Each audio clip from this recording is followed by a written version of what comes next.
Selamat siang Bu Asri dan teman-teman. Pada hari ini kami kelompok 3 mempresentasikan makalah akhir dari CSR kami yang berjudul analisis perbandingan CSR perusahaan BUMN dan non BUMN. Anggota kelompok kami yaitu ada saya Dimas Kusuma Putra, Julio Trijaya, dan Noval Fitra. Kami mengambil studi kasus untuk PT Jasindo dan PT Allian. Yang pertama saya akan menjelaskan dulu terkait pendahuluannya. Dimana yang pertama, semakin besar sebuah perusahaan, semakin banyak juga pemangku kepentingan yang akan terlibat di dalam jalannya perusahaan tersebut. Menurut Busra dan Azari pada tahun 2012, perusahaan itu bukan lagi sebuah entitas yang mementingkan diri sendiri atau bersifat eksklusif, namun mereka juga harus menjadi sebuah entitas hukum yang mampu beradaptasi dengan lingkungan bisnis mereka berada. Nah, serta mereka juga harus dapat dimintai pertanggungjawaban layaknya sebuah subjek hukum pada umumnya, dan tanggung jawab tersebut adalah CSR atau Corporate Social Responsibility. Nah, secara garis besar, industri asuransi merupakan industri yang cukup tidak memiliki banyak kepentingan untuk masalah pengendalian emisi maupun lingkungan. Namun di luar kedua hal tersebut merupakan kewajiban pemerintah dalam rangka penetrasi produk, sebenarnya perusahaan asuransi juga harus tetap melakukan CSR agar bisa tetap diterima oleh masyarakat maupun stakeholder lainnya.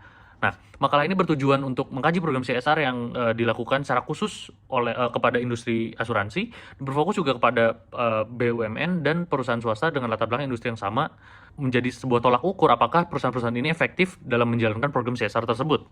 Nah, subjek dari makalah yang kami tulis adalah untuk perusahaan BUMN adalah PT Asuransi Jasindo, dan untuk perusahaan non BUMN atau swasta yaitu Allianz. Nah, di luar kedua perusahaan yang ada di industri yang sama, kami juga memilih perusahaan ini untuk membandingkan perusahaan yang lahir di Indonesia dengan perusahaan asing yang menjalankan bisnisnya di Indonesia.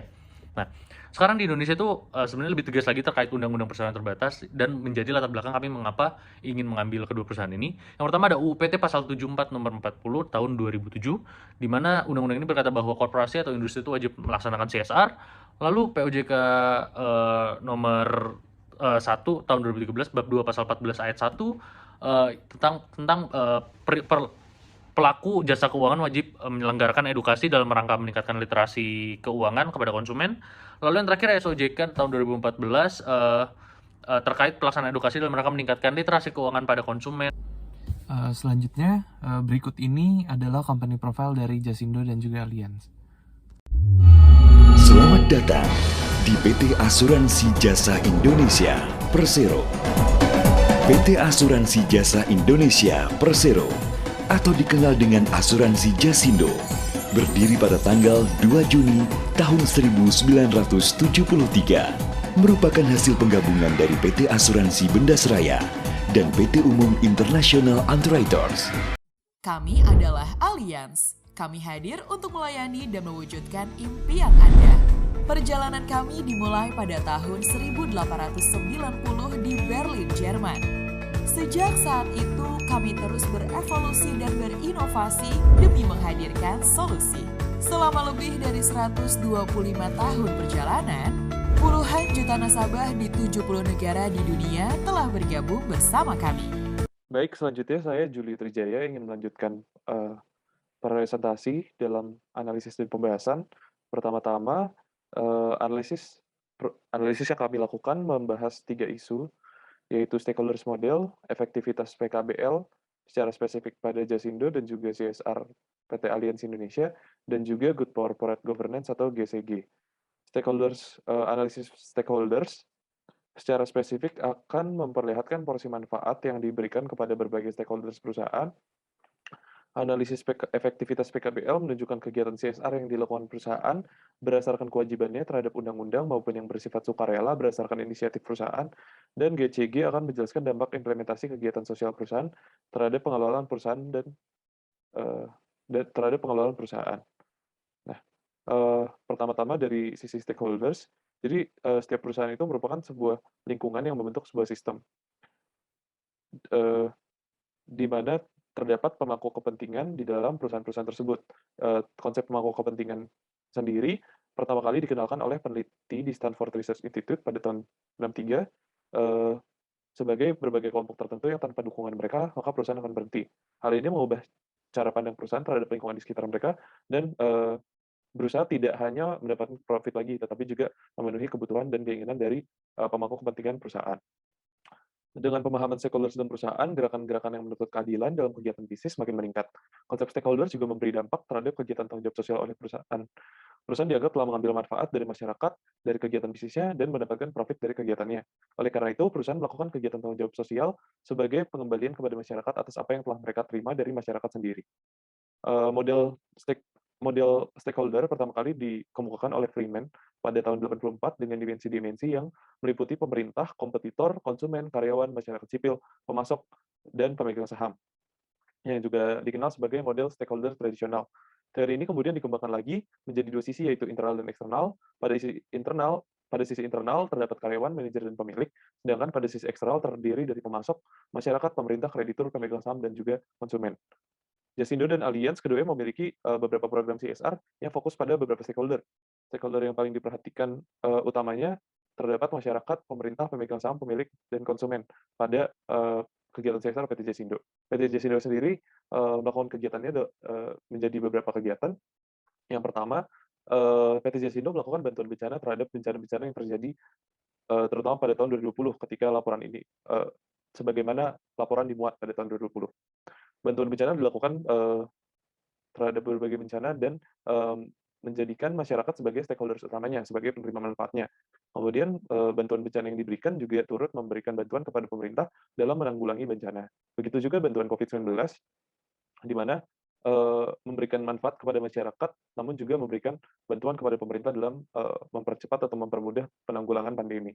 Kemudian terdapat juga kegiatan-kegiatan lain seperti bantuan pendidikan, bantuan sarana ibadah, pelestarian lingkungan, dan peningkatan produktivitas pangan yang secara spesifik memberikan manfaat kepada masyarakat di tempat sekitar tempat CSR-nya dilakukan. Selain itu, secara tidak langsung, kegiatan-kegiatan CSR ini juga memberikan dampak kepada pemegang saham, pemilik, dan konsumen, yang turut menjadikan mereka sebagai pemangku kepentingan atau stakeholders dalam kegiatan CSR-nya.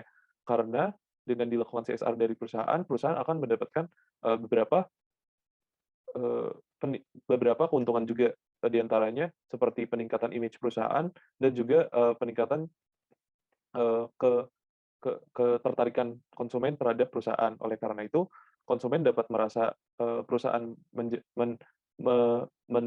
melakukan hal yang baik dan juga ingin ikut membantu dalam kegiatan baik yang dilakukan perusahaan. Begitu juga pemegang saham dan pemilik yang mendapatkan keuntungan dari citra baik ataupun bahkan peningkatan penjualan atau setidaknya dukungan dari konsumen. Kemudian dari PT Allianz terdapat beberapa kegiatan, di antaranya bantuan bencana dan bantuan COVID seperti yang dilakukan oleh PT Jasindo, di mana masyarakat dan pemerintah menjadi stakeholders utamanya, masyarakat sebagai penerima bantuan, menerima manfaat, dan pemerintah sebagai pihak yang turut terbantu.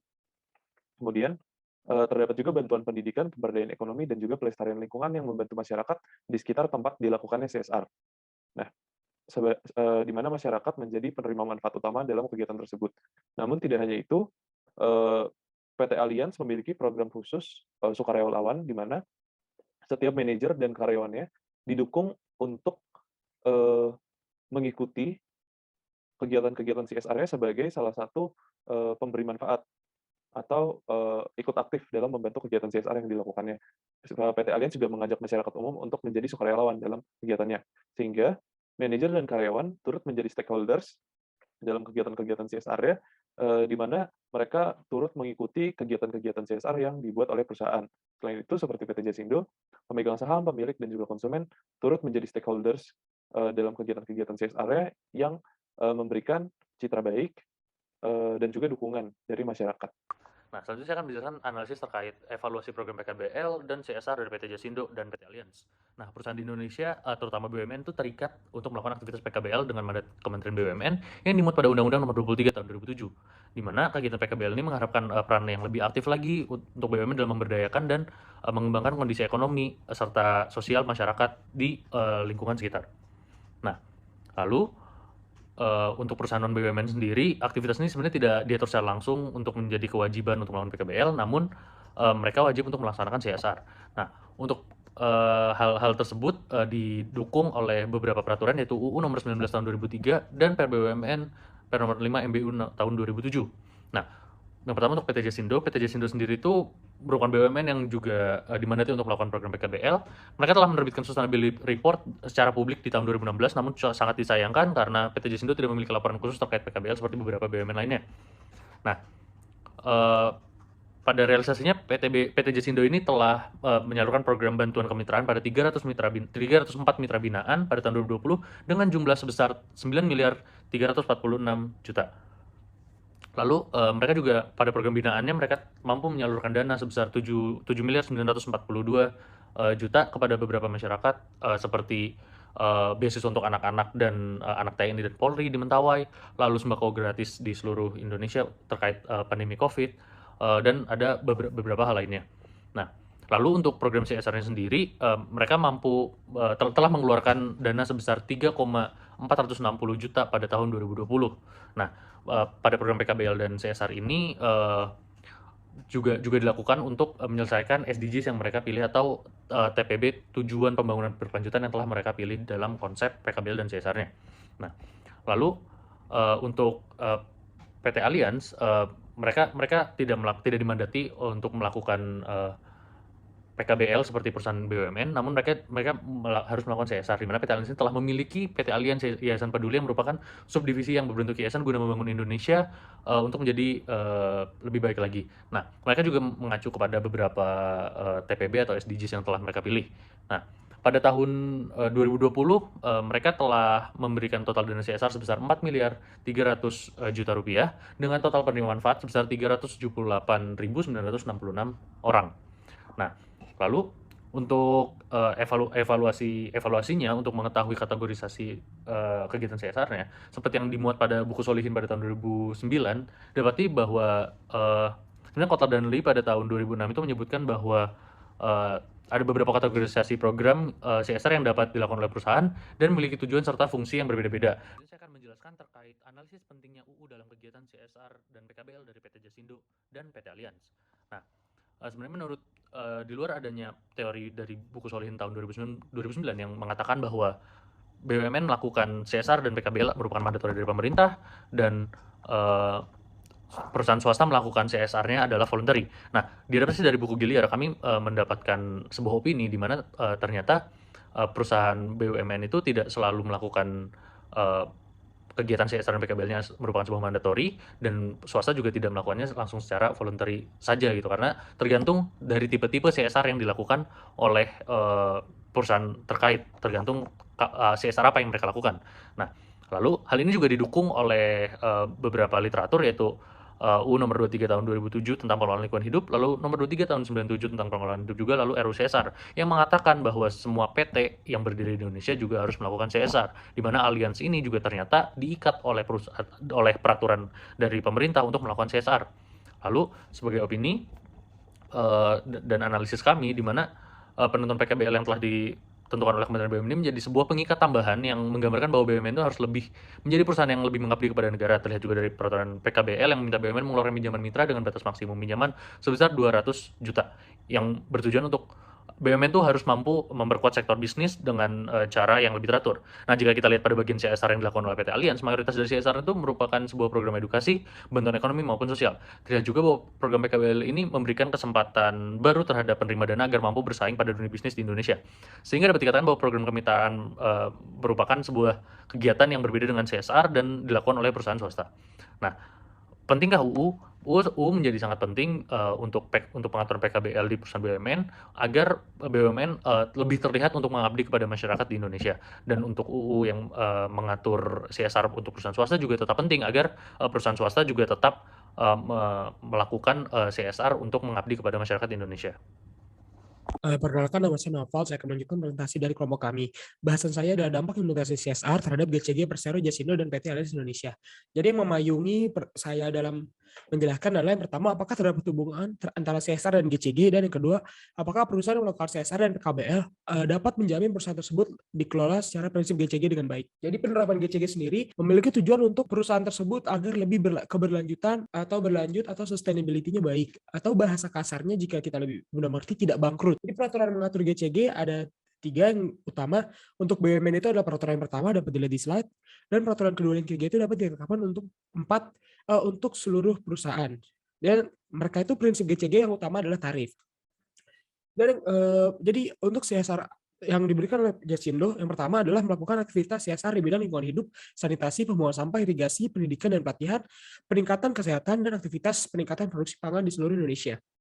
Jadi untuk Jasindo sendiri dapat dibilang perusahaan tersebut sudah melakukan kewajiban CSR dengan sangat baik. Karena yang pertama, tadi yang sudah saya jelaskan, yang kedua adalah perusahaan menganggarkan anggaran untuk CSR dan PKBL untuk Jasindo itu tergolong tinggi.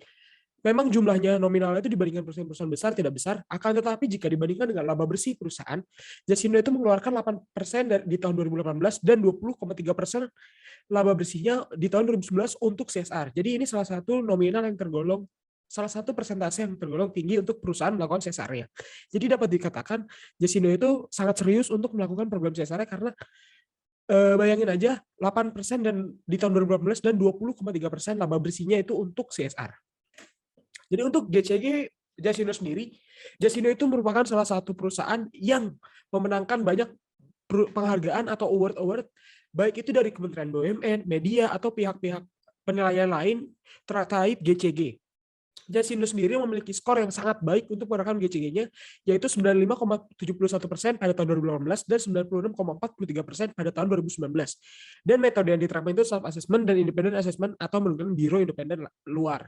Jadi yang ketiga, Jasindo sendiri sangat terbuka atau yang nama lainnya adalah transparan untuk melaporkan terkait kegiatan program CSR, PKBL, serta aktivitas-aktivitas lain yang terkait anggaran atau uang yang ada di sana di annual report-nya. Jadi semuanya itu dilaporkan atau dipublikasikan pada publik.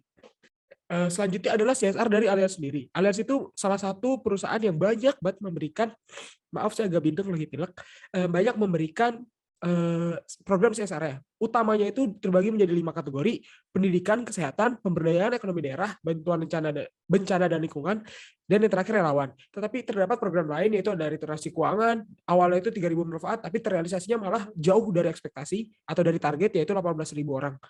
Selanjutnya adalah Allianz memiliki program untuk efisiensi sumber daya energi yang sangat, jadi Allianz itu sangat detail untuk mencatat penggunaan energinya, mengurangi efek gas rumah kacanya untuk terkait lingkungan hidup. Selanjutnya adalah Allianz itu memiliki program waste management yang sangat baik. Jadi untuk limbahnya itu perusahaan sangat baik. Lalu dia juga membentuk bank sampah untuk mengurangi limbah-limbah dari perusahaan, dari karyawan, bahkan dari masyarakat dengan memberikan insentif untuk sampah yang didonasikan dan nanti dikelola kembali atau di-recycle dan memiliki nilai ekonomis. Jadi Allianz sendiri juga memenangkan Economics CSR Award dan Economics Indonesia CSR Brand Equity pada tahun 2020. Allianz itu kekurangannya menurut saya untuk CSR sendiri adalah tidak menjelaskan secara detail dana CSR atau anggaran yang dikeluarkan oleh perusahaan dan dilaporkan pada publik pada annual report-nya. Jadi saya sendiri hanya ini yang 5 kategori utama itu karena pada tahun 2018-nya itu ada laporan, tapi untuk selanjutnya ini hanya program yang ada di ER, jadi tidak dijelaskan. Jadi untuk GCG-nya sendiri, untuk Allianz, dia itu memiliki visi sebagai becoming a trusted company by dengan cara melakukan prinsip-prinsip yang ada pada GCG atau tata kelola perusahaan dengan baik. Jadi selanjutnya juga Allianz ini beda sama Jasindo yang ada skornya yang terpampang jelas. Jadi Allianz ini tidak dipaparkan dengan jelas, tetapi semua prinsip yang ada pada Jasindo saya lihat di Allianz juga diterapkan dengan baik. Dan Allianz juga memenangkan banyak penghargaan dari beberapa lembaga terkait yang mengadakan award terkait GCG. Jadi dengan melihat keduanya ini saya bandingkan juga, ya minimal Allianz mungkin kalau tidak 95%, 80 atau 85, tetapi saya tidak bisa membilang dengan jelas karena tidak dipampang skornya tersebut oleh Allianz. Dan yang terakhir, Allianz juga terbukti menjalankan GCG dengan baik karena konsep-konsep seperti pengawasan dari komisaris independen, mekanisme, corporate governance scorecard, dan sistem GCG yang ada di perusahaan itu sudah diterapkan dengan baik sekali. Ini dilaporkan di annual report, makanya saya dapat menjelaskan dengan baik.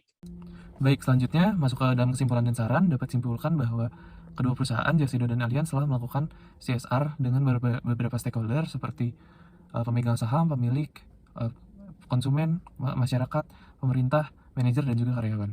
Dan kedua perusahaan juga telah melakukan kegiatan CSR-nya, di mana Jasindo mengikuti aturan PKBL dengan baik dan juga Allianz mengikuti CSR dengan baik, yang telah mengikat untuk memenuhi kebutuhan undang-undang di Indonesia. Kemudian kegiatan CSR yang dilakukan juga telah memenuhi aspek responsibility good corporate governance dengan baik, sehingga dapat mendorong perusahaan sebagai perusahaan yang good corporate governance. Kemudian dari sarannya, kami menyarankan Jasindo untuk membuka kegiatan sukarelawan seperti yang dilakukan Allianz, kemudian juga melakukan bantuan pendidikan yang berhubungan dengan kegiatan asuransi sebagai usaha utamanya, dan juga kepada Allianz untuk meningkatkan kegiatan CSR-nya, terutama dalam kegiatan pemberdayaan ekonomi agar dapat lebih memberikan dampak bagi bisnis kecil seperti yang dilakukan oleh Jasindo. Sekian dari presentasi kami, terima kasih.